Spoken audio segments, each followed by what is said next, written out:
Du retour, recherche de fuite destructive. On avait attendu la décision, donc on a le feu vert. On a une fuite en dessous de baignoire. Alors la fuite, elle est sur l'arrivée d'eau générale. Donc celle-là, la trappe, je l'avais ouvert.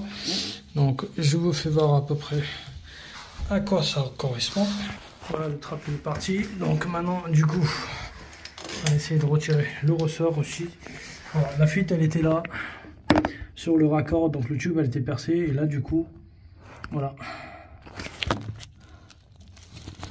je sais pas si j'arrive à vous montrer, voilà, donc du coup là on retire le baignoire et on remplace cette tuyauterie un petit peu à ce niveau là, donc on replace là et l'autre côté aussi et on fait des nouveaux piquages proprement avec des soudures complètes, donc on fait pas de comme ce qu'ils ont fait eux là. Donc c'est parti, la démolition de baignoire, voilà, on commence.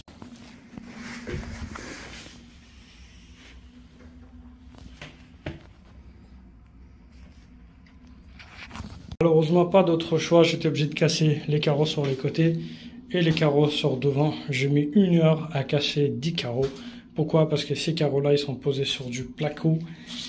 Et oui les amis, c'est ça qui est très compliqué. Donc du coup, ils ont mis le baignoire en bas et au-dessus ils ont fait un petit bout de placo.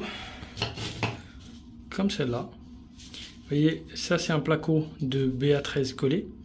Là c'est la colle carrelage. Et là c'est du carrelage là-dessus. Donc du coup j'ai pris mon temps, 1 heure, juste à retirer ces carreaux là.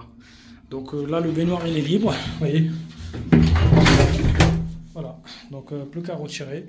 Et puis on répare la fuite, c'est parti.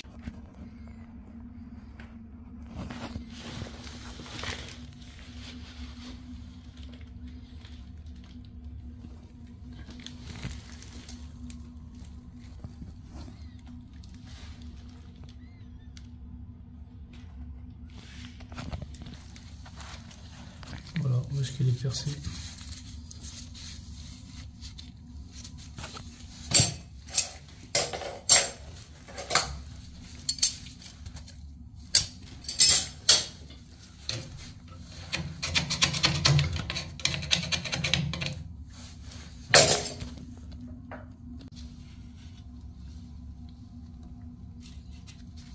Oui, regardez là. À quoi ça ressemble actuellement? Donc soudé en 16, ça c'est du 14, donc du coup j'ai mis tous les tubes en 16. Voilà, là j'ai mis de T au lieu de garder les anciens piquages. Donc là c'est légèrement bizarroïde puisque j'ai pas d'autre choix, je suis obligé de m'adapter comme ce qu'il est. Bon, à moins que celle-là je peux le pousser un petit peu, mais il n'y a pas besoin puisque la baignoire elle rentre facilement. Donc là on va mettre le en route, on va le garder, on va tester la pression.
Le baignoire est prêt. Là, j'ai fait le joint silicone, l'emplacement là où il était avant. Voilà, même à ce niveau-là, il n'y a plus qu'à mettre le baignoire sur place.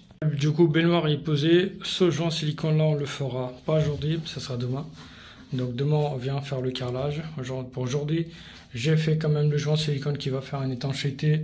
Il y aura le carrelage à faire, il y aura un tablier baignoire à mettre. Et du coup, ici, on vient faire un simple raccordement du siphon. Voilà.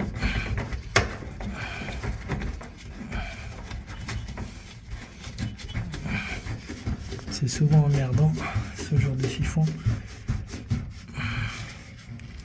Et ça nous permet de faire un essai d'eau en même temps.